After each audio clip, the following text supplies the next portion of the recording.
Good Thursday morning, fellow high seas cruisers. Chris here, and welcome to today's news video. We have several stories we're going to talk about today, but we're going to start off talking a little bit about Greece because, well, they have decided to join the list of growing cruise destinations that are thinking about limiting cruise ship visits, saying it's overcrowding, over tourism, and the way they want to reduce that, of course, is by reducing the number of cruise ships that are allowed to visit there each day, each week, and each year. So the Greek prime minister has been listening to local opposition to over tourism, specifically in Santorini and Mykonos. Now, while no specific plan is currently in place, he says it's something they're thinking about and something that they are probably going to be doing next year. Now, there is a part of the plan that he is suggesting that, I'm not 100% sure is necessarily in their best interest or in the best interest of cruisers, because while we've seen a limiting of berth, he suggested that perhaps cruise lines should have to bid on the berthing that is going to be available. So if cruise lines want to come there, they would basically have like an auction or a bidding war against each other to see who is going to get that particular berth. Now we know how this goes. If the cruise line has to pay more, then the cruise passenger has to pay more.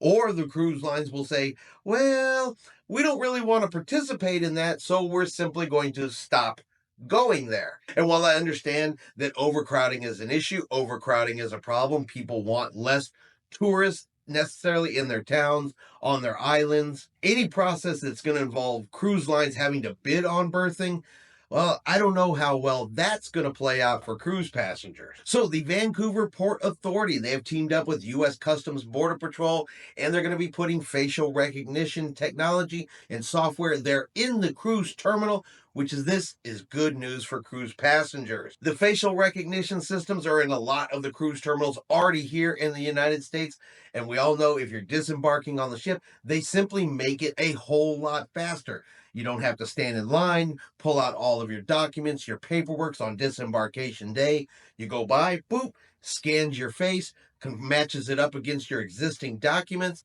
and you are right out of that line. So it's really good to see that now Canada is going to be putting in the same type of technology. And this kind of news is just good news for cruise passengers. Tropical Storm Alberto, the first named storm of the year, well, throwing a little bit of weather up against Galveston, Texas. Now, the storm is expected to bring some heavy rains, some strong winds, the possibility of flooding around in the areas. Now, no cruises have been affected by this weather, so no cancellation and no delays of any type have been announced yet. But if you are heading into Galveston the next couple of days, getting ready to get on a cruise, hopefully you're arriving a day early. Give yourself a little bit of extra time. Plan for some delays, plan for transportation to take longer to get from point A to point B, and just kind of expect that cruise ships coming in and cruise ships going out, it's going to be just a little bit bumpy for the next couple of days. Next up, we've got another example of why having travel insurance is so important. Because a passenger on the Norwegian Bliss, well, they went down to the infirmary to get checked up, get a little medication for something really simple, being seasick. And medical facilities on a cruise ship, they come at a premium. You are going to pay a very high price to go down and see the doctors on board the ship, even when it's something very, very simple like that. So a simple trip down to medical for seasickness, little medication, some IVs to help, get fluid back in the body. Doesn't seem like that big of a deal, but it came out to a bill, a pretty high bill in the amount of $2,297 for one trip down to medical on board a cruise ship. Now, this particular passenger did have travel insurance, but it does go to show that if you don't have travel insurance, that money would have come out of that cruise passenger's pocket.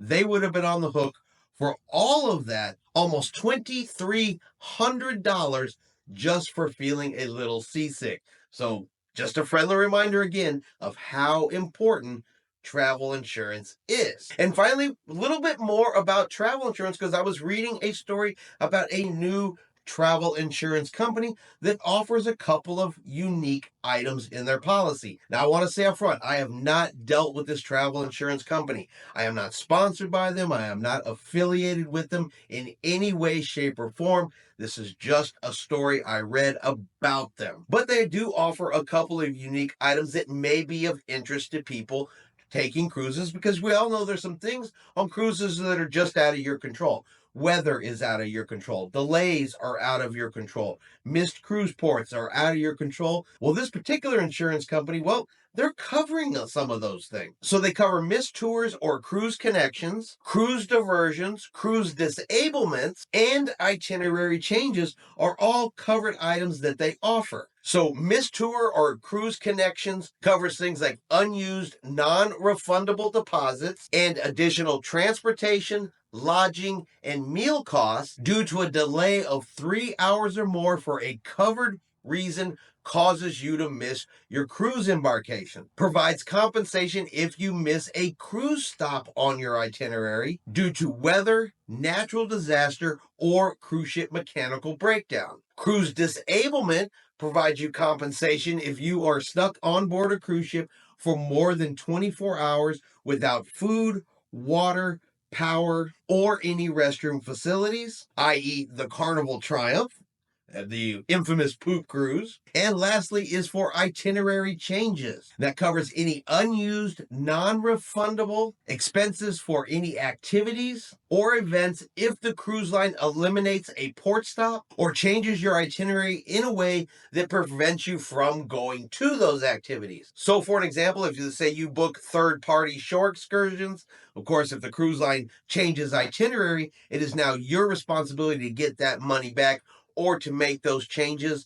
Well, this is what that would cover. So Seven Corners Cruise Insurance say they offer better cruise insurance at a better, more affordable rate than what you can get from the cruise lines itself. And you can get and a lot of times you can get better rates and some better policies by going to third-party vendors. So if this is something that interests you, do recommend go check them out. Seven Corners Cruise Insurance. And again, I have no association with them whatsoever. And at this time, I have not used them whatsoever. Just information for those that are looking for cruise insurance, possibly looking for cruise insurance that covers more things. Especially coming here into hurricane season, you're looking at more itinerary changes due to weather. You could have different types of travel delays, reasons why you can't get to the cruise ship on time that may be covered by an insurance policy. But with any travel insurance, make sure you read what it covers, what it doesn't. Read the fine print. Make sure what you're getting is exactly what you want and compare prices to know that you are getting the best deal. Like I said, this is just purely for information and to compare with what policies are currently out there. All right, and that is going to be our video for today. If you've enjoyed today's video, do me a favor and hit that like button. If you haven't done so yet, do me a favor and hit subscribe. It is free to do so. Helps our channel grow. Let you know anytime we put out any new videos. Hope everyone out there is having a really great day. And like always, we will see you out on the high seas.